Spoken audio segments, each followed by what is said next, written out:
If you love real justice, jaw-dropping twists, and watching the underdog rise from humiliation to absolute triumph, then stop scrolling, this story will glue your eyes open. And if you're from the USA or UK, you already know one hard truth: people love to judge others before knowing who they really are. Before you start, make sure you hit subscribe, because the next stories will shake you, anger you, and make you cheer louder than you have in months. Now buckle up, because this one will leave you shouting. Maya Johnson never imagined that agreeing to help her old coworker for one evening would drag her into the most humiliating, disturbing, yet ultimately life-changing night of her life. But that Friday afternoon, as she finished adjusting the simple navy blue scarf over her braided bun and wiped flour off her hands after baking cookies with her 7-year-old daughter, she felt a strange pull in the air, as if the universe were about to test her patience, dignity, and strength all at once. And when her phone buzzed with a message from Karen, that Karen, the woman who spent 2 years pretending to be her friend while secretly mocking her behind her back at their old workplace, Maya should have trusted her instinct to ignore it, but instead she opened it and saw the words, "Hey, Maya, long time. I'm helping host a luxury charity event tonight. We're short-staffed. Could you help in the kitchen? I'll pay you $500 for a few hours." At first Maya frowned because she didn't need the money. Her husband, Elijah, had ensured she never needed to stress about finances again. But Karen didn't know that, and Maya preferred to keep her life private, especially since Elijah had built an empire so quietly that most people still assumed they lived modestly. In fact, the average person didn't even know Elijah owned Skycrest Holdings, the investment conglomerate that quietly purchased properties, businesses, tech startups, and luxury estates all over the US and UK, including one particular hilltop mansion outside the city that the media loved to call the Crown of Glass, because of its shimmering architecture. But Karen didn't know that mansion belonged to the Johnson family, nor did she know that Maya was not just Elijah's wife but also his strategic advisor, the woman whose guidance had helped him turn a collapsing company into an international titan. No, Karen only remembered Maya as the soft-spoken black woman who used to stay late at the office proofreading reports for everyone and getting none of the credit, and maybe that was the reason Karen assumed Maya would be easy to exploit for this luxury event. But Maya, being the kind soul she was, agreed, not because she needed the money but because she wanted to surprise Elijah. He had told her there would be a massive charity gala that night at the mansion, one he would be attending late due to business calls in London, and Maya planned to sneak into the staff area, help for an hour, and then join him as his mystery date, a little playful tradition they had. She didn't expect what came next. When Maya arrived at the mansion, her mansion, she approached the back service entrance so she wouldn't ruin the surprise, dressed casually in jeans, a long cardigan, and comfortable shoes, but the moment she stepped inside, a flood of chaos hit her. Shouting servers, frantic staff, clattering dishes, and the overwhelming smell of caviar, truffle oil, and overpriced pretentious appetizers. She barely had time to take it all in before a tall, cold-faced event manager named Victoria spun toward her, eyes wide with irritation, and snapped, "You're late. The others already judged you'd be unreliable." Maya blinked in confusion, about to introduce herself properly, but before she could, 2 other women, both dressed in identical black and white staff uniforms, walked past and whispered loudly, "Figures. They always send the bottom-of-the-barrel workers for these events." Maya inhaled slowly, letting the sting settle without reacting, because she knew exactly what they meant, and she had spent too many years dealing with this kind of coded prejudice, years she thought she'd left behind. But she kept calm, smiling politely as she said she was here to help, only for Victoria to thrust a pair of latex gloves and a stained apron into her hands and bark, "Good dishes. Now. And don't touch anything expensive." The audacity almost made Maya laugh, because if they knew who she really was, if they knew she ate breakfast at the head of the very table they were polishing, if they knew she was the legal co-owner of the entire $48 million estate they were scrambling through, well, their jaws would drop straight to the travertine floor. But Maya didn't reveal any of that. Not yet. She headed to the back kitchen area, where the sinks were overflowing with crystal platters and gold-trimmed plates, the kind that cost more than most people's monthly rent, and she rolled up her sleeves and began working quietly, ignoring the sideways looks, the snickering, the whispered comments like, "Look at her, she actually thinks she belongs here," and, "People like her should be grateful to even be allowed inside." Still, Maya stayed silent. She wasn't there to pick fights. She was there to help, surprise her husband, and leave. Or so she thought. Because just as she finished rinsing the 10th plate, the sliding kitchen doors opened, and Karen strutted in wearing a sparkly gold gown that screamed desperate for attention.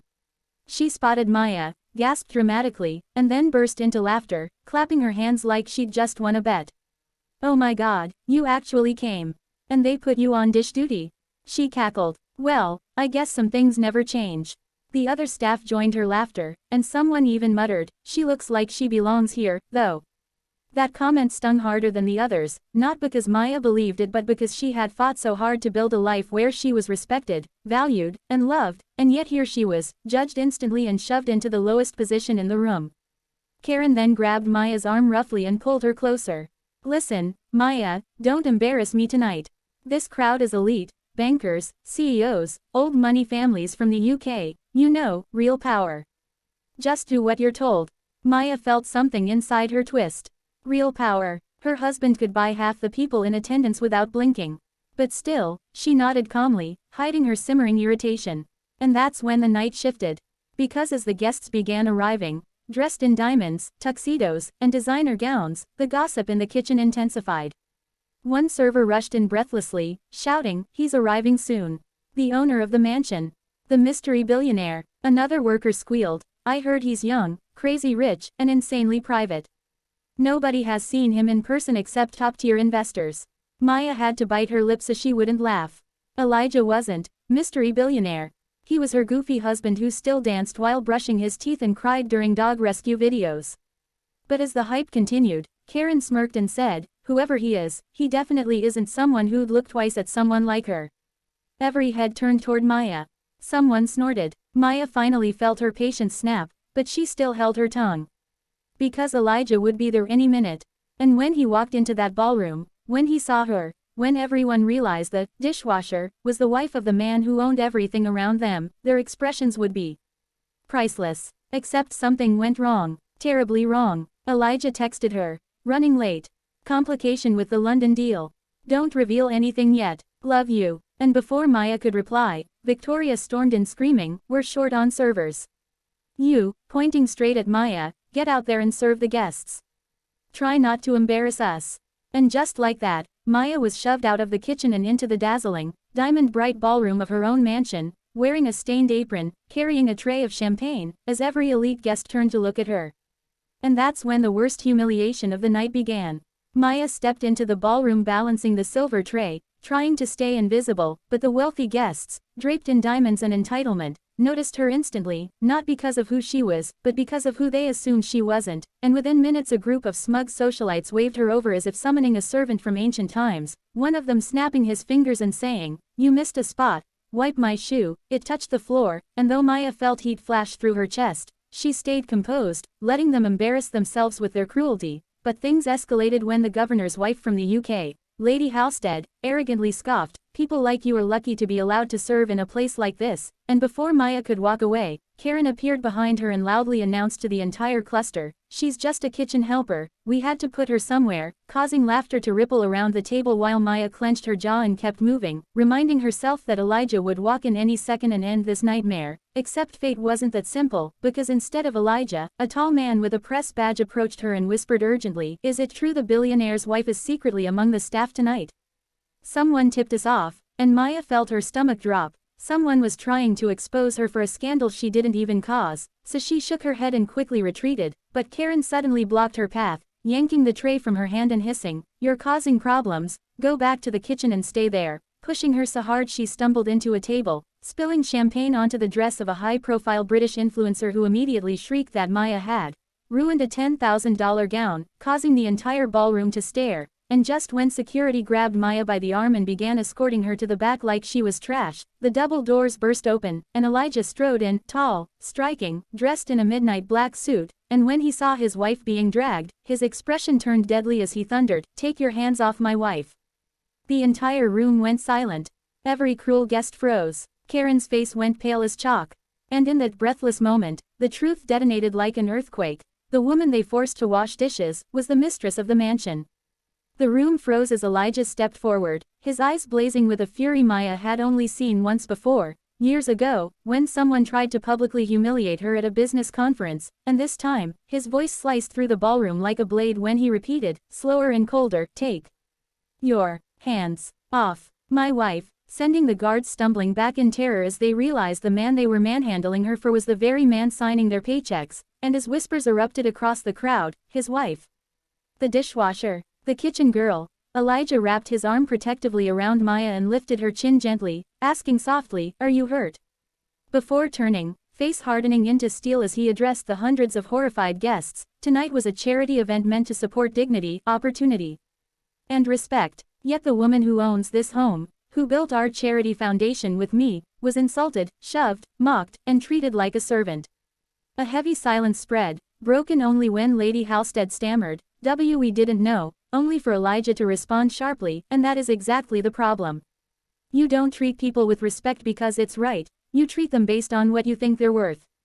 Karen, shaking so badly her sparkly dress trembled, tried to speak. "Elijah, I didn't realize," but he shut her down instantly. "You knew enough to belittle her. You knew enough to assign her the hardest work. And you knew enough to laugh at her." Karen collapsed into a chair, sobbing as several guests turned away from her. Then Elijah raised his hand and every staff member quieted as he delivered the final blow. "Effective immediately, anyone who insulted, touched, or humiliated my wife tonight is banned for life from every Skycrest property and every Skycrest-funded event worldwide." Gasps rippled across the crowd, some people losing business deals, investment access, and political sponsorships in an instant, while Maya, still stunned, whispered, "Elijah, that's too much." But he smiled softly and whispered back, "My queen deserves more than apologies." And then, turning once more toward the crowd, he declared, "Going forward, every staff member here tonight is getting a raise, because they worked harder than the guests who disrespected them." That announcement triggered applause from the good-hearted attendees, while the arrogant ones stood red-faced and humiliated. And as the ballroom erupted in whispers, Elijah kissed Maya's forehead and said, "Now let them see who truly runs this mansion." Maya stepped onto the small stage beside him, removed the stained apron, let it fall to the marble floor, and lifted the microphone as every eye locked onto her. Her voice steady, warm, and unshaken, she said, "My name is Maya Johnson, and I am the co-founder of the Skycrest Foundation. Tonight revealed something important. Power doesn't expose who people are, it exposes who they pretend to be." She ended her speech to thunderous applause, and as the event continued under a new atmosphere of humility and respect, Karen tried to slip out the back door, only to find security waiting to escort her off the property permanently.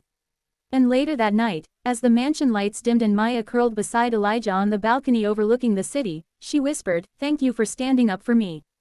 Elijah kissed her hand and replied, "You stood up for yourself long before I arrived. I just made sure the world saw it." And for the first time that evening, Maya smiled, not because they had put people in their place, but because the world finally witnessed the truth. The woman they thought was a dishwasher was actually the queen of the mansion.